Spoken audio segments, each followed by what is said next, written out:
rahasia yang sudah menjadi umum di mana-mana ini, bahwa pemimpin Nusantara itu tidak berani datang ke Pati, tidak berani datang ke Galuh, tidak berani datang ke Kediri. Itu suatu saat nanti akan terurai selesai pantangan ini ketika pemimpin Nusantara itu adalah pemimpin yang telah mengenal jati dirinya, kesejatiannya, dan melampauinya. Karena artinya Pati, Kediri, Galuh itu sama, artinya adalah suatu inti, suatu jati diri atau kesejatian. Monggo jenengan Galuh, jenengan penggalih, monggo Kedirian panjenengan tanya kembali, jenengan akan menemukan saripatinya. Inilah saatnya, inilah waktunya. Pemimpin yang mengenal kesejatian, pemimpin kesatria Pinandita Sinisehan Wahyu, inilah saatnya untuk tampil mengharmoniskan dengan alam, sekaligus membatalkan, membadarkan seluruh pantangan yang tidak selaras. Bumi gunjang ganjing, langit kelap-kelap, katon lir kencang yang risang mawe gandrung, sabaran kadulu kermoyak mayek saking tias bali wur.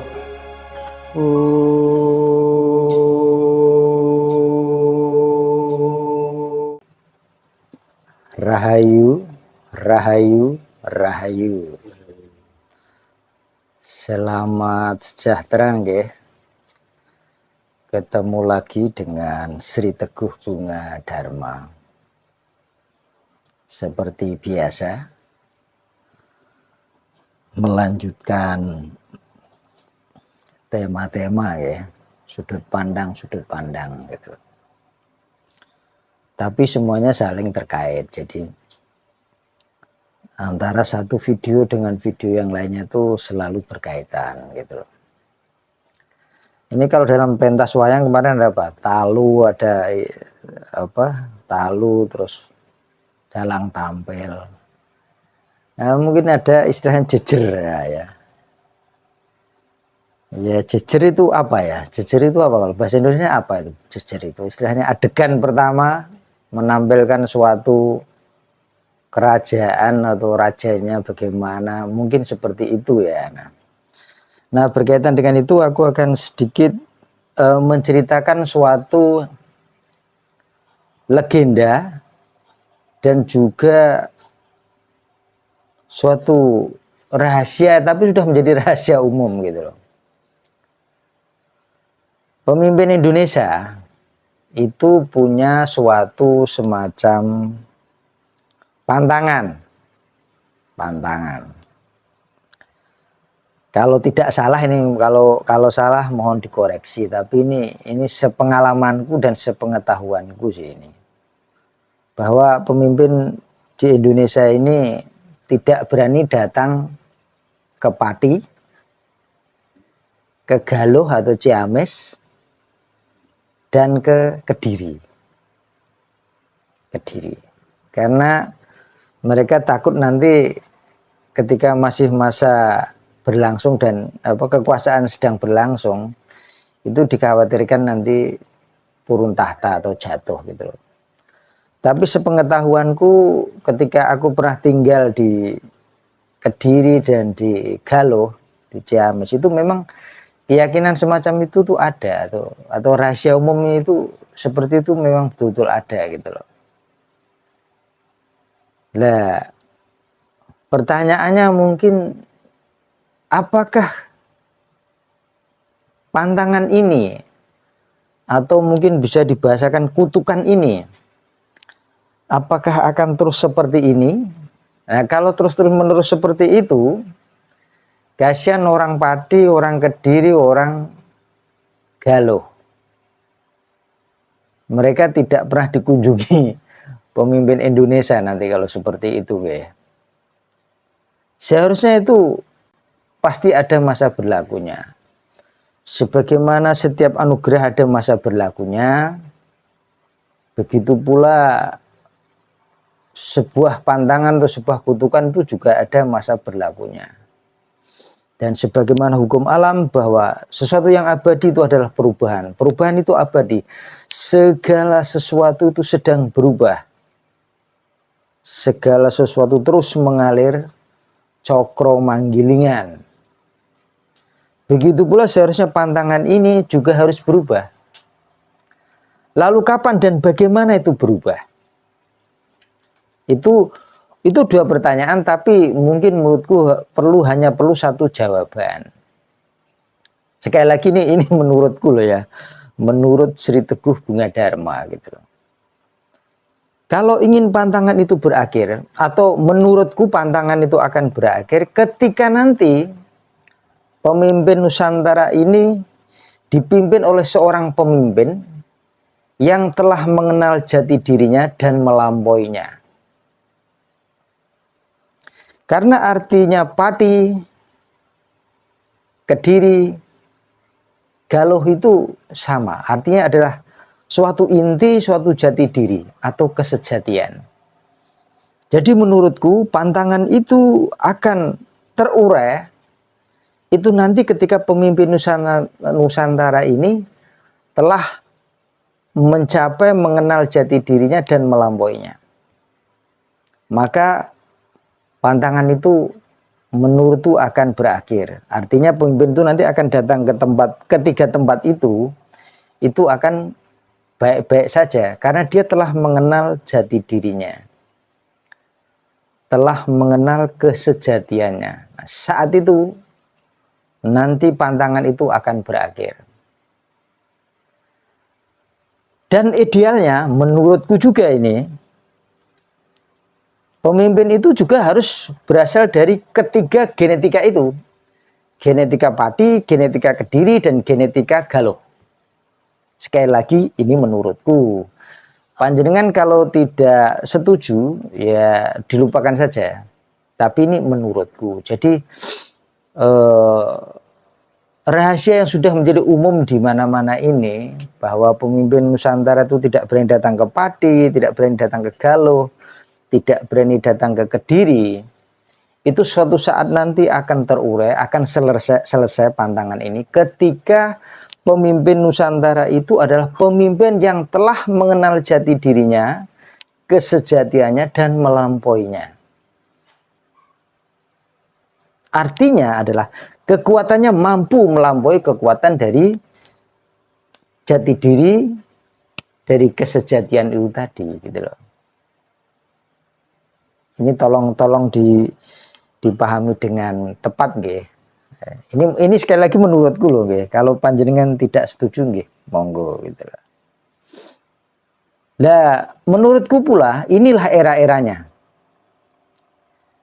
Menurutku ini ada kaitannya dengan jejernya pemimpin Kesatria Pinandita Sinisihan Wahyu ini. Seorang pemimpin Kesatria Pinandita Sinisihan Wahyu ini di era sekarang ini harusnya memang orang yang telah mencapai jati dirinya dan melampauinya. Seperti yang aku katakan dalam videoku sebelumnya, sudah banyak tak jelaskan juga tentang adanya bahwa seharusnya pemimpin itu adalah pemimpin yang paripurna, yang telah mengenal kehidupan, mengenal jati dirinya, dan mampu menjabarkannya dalam hidup, gitu loh. Jadi pemimpin Nusantara nanti akan mampu membadarkan atau mengurai pantangan itu ketika pemimpin ini telah mengenal jati diri, mengenal kesejatian, mengenal hidup yang sesungguhnya. Nah, saat itulah nanti itu semua terurai dan tidak ada pantangan lagi. Dan menurutku itu adalah saat-saatnya sekarang ini, gitu loh. Dan ini tugas kita semua untuk memunculkan pemimpin yang mengenal jati dirinya. Dengan cara apa? Dengan cara panjenengan semua pun harus menyadari hal seperti itu. Kalau selama ini panjenengan semua memilih pemimpin itu karena populer, karena uang, dan karena yang lain-lain, panjenengan pasti akan gagal menampilkan, memunculkan Kesatria Pinandita Sinisihan Wahyu yang telah mengenal kesejatian. Artinya, panjenengan harus masuk ke dalam diri.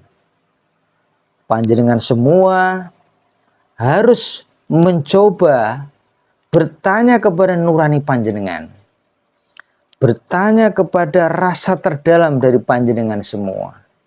Pemimpin seperti apakah yang jenengan inginkan? Sekali lagi, panjenengan semua harus bertanya. Tidak cukup sekarang pemimpin itu hanya sekedar populer, punya materi, lalu punya kecakapan dalam hal finansial dan sebangsanya dan sebagainya dan seterusnya tentang hal-hal seperti itu. Menurutku saat ini tidak cukup. Karena saat ini tatanan kita sudah tidak karu-karuan atau sudah keluar dari tatanan pakem, dan ketidakselarasan dengan alam itu luar biasa. Sehingga kerusakan alam ini sudah bukan pada tahap yang bisa ditolerir. Itu kenapa aku menyampaikan bahwa tatanan baru itu dimulai 2025. Kenapa? Karena kondisional keselarasan alam atau tatanan alam ini, kalau dibiarkan terlalu lebih lama, ini akan sangat sulit untuk pulih. Tatanan ini akan merusak segalanya, merusak alam. Ingat, rusaknya alam itu karena rusaknya tatanan. Dan rusaknya tatanan karena tanpa adanya kesadaran. Dan kesadaran ini tidak muncul karena apa? Karena kita telah melupakan jati diri. Kita telah lupa dengan kesejatian. Kita telah lupa dengan pati, kita telah lupa dengan kedirian kita. Kita lupa dengan kegaluhan kita. Galuh, inti, pati, kediri, kesejatian. Kita semua telah melupakan itu.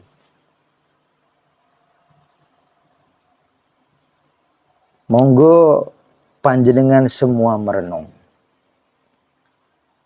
Sudah saatnya pemimpin seperti itulah yang seharusnya kita munculkan. Pemimpin seperti itulah yang seharusnya kita hadirkan di dalam situasi, di dalam zaman yang penuh ketidakpakeman, penuh ketidakselarasan, dan penuh keeksploitasian. Jadi sekali lagi, alam itu dieksploitasi. Bukan kita sinkronisasi sehingga saling mendapatkan yang terbaik. Kita tidak perlu meniru bangsa lain. Kita dari dulu bangsa kita adalah bangsa yang memang dianugerahi dari sananya. Dianugerahi dari alam yang luar biasa. Ya mari kita jadikan basic kehidupan kita ini ya selaras dan mengacu dengan pengelolaan alam yang tepat.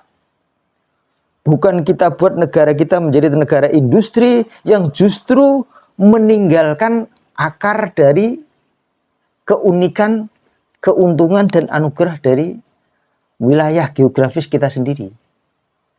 Mari kita kembali ke alam.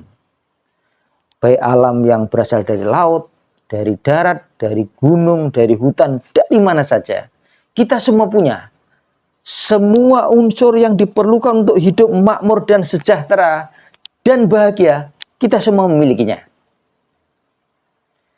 Kita tidak perlu mengacu menjadi negara yang kaya. Karena kita sudah kaya. Kita ini sudah kaya. Jadi kenapa kita harus mengacu menjadi negara kaya? Kita pun sebagai negara maju. Karena terbukti kita punya peradaban yang tinggi. Jangan seperti sekarang kita mengacu peradaban maju itu seperti negara barat. Kita lupa pada akar. Wong mereka sendiri belajar ke kita. Ketika mereka mencari rempah-rempah ke kita. Lah kok kita malah ingin membangun negara kita menjadi negara industri seperti di barat. Menurutku ini tidak tepat. Menurutku itu tidak tepat. Tolong ini dipahami dengan tepat ya. Mari kita kembali mengolah tanah kita. Mari kita kembali mengolah bumi kita, lautan kita dengan tepat. Karena itu adalah kekuatan kita. Bangsa kita dikenal sebagai pelaut-pelaut ulung. Tapi tidak pernah mengeksploitasi alam. Sekali lagi kita bangsa yang kaya, kita punya segalanya. Jadi untuk apa kita mengacu kepada bangsa lain. Untuk apa kita menuju kepada bangsa yang kaya? Kita ini udah kaya. Kita hanya harus menunjukkan karakter yang tepat. Kita hanya perlu menunjukkan kepada dunia ini, sebenarnya alam kita, wilayah kita, dengan sistem kita itu sebenarnya ditugaskan untuk apa? Setiap wilayah punya takdirnya sendiri, punya perannya sendiri. Ya mari kita berperan sesuai alam wilayah kita. Kembali ke jati diri, kembali ke pati, kembali kita gali, galeh di dalam diri kita, galuh di dalam diri kita. Pemimpin seperti itulah yang kita butuhkan. Pemimpin seperti itulah yang harus kita munculkan. Dan semua pantangan-pantangan, semua kutukan-kutukan yang karena ketidakselarasan kita dengan alam itu akan selesai. Dan ini adalah saatnya dan tugas kita semua. Sekali lagi ini tugas kita semua, bukan tugas siapapun. Kalau panjenengan lalu mengharapkan yang saat ini berkuasa atau saat ini sistem yang sedang berjalan saat ini kita harapkan, menurutku itu tidak mungkin. Karena apa? Sistem yang ada sekarang itu seperti lingkaran setan. Mereka berusaha mempertahankan kekuasaan dengan menciptakan sistem aturan main yang memang hanya mereka saja yang bisa mengaksesnya. Sehingga sebaik apapun tokoh, sebaik apapun sebuah pribadi yang akan masuk ke arena itu, akan ikut larut bersama itu. Jenengan pasti memahami apa yang kumaksudkan ini. Gitu. Jadi ini adalah saatnya kita melampaui semua kutukan-kutukan. Kita melampaui semua ketidakselarasan ini. Kita kembali kepada harmoni kita dengan alam. Dan untuk bisa harmoni dengan alam, maka kita harus menemukan harmoni di dalam diri. Dan harmoni di dalam diri ketika kita menemukan kesejatian kita. Selain itu tidak mungkin.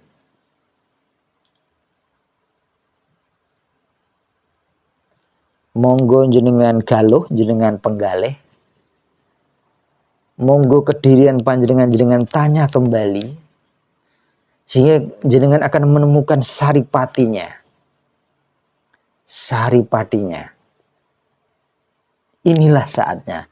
Inilah waktunya. Pemimpin yang mengenal kesejatian. Pemimpin kesatria Pinandita Sinisan Wahyu. Inilah saatnya. Untuk tampil mengharmoniskan dengan alam. Sekaligus membatalkan, membadarkan seluruh pantangan yang tidak selaras. Inilah saatnya. Dan ini tugas kita semua. Dipahami nggih? Matur nuwun. Rahayu, rahayu, rahayu.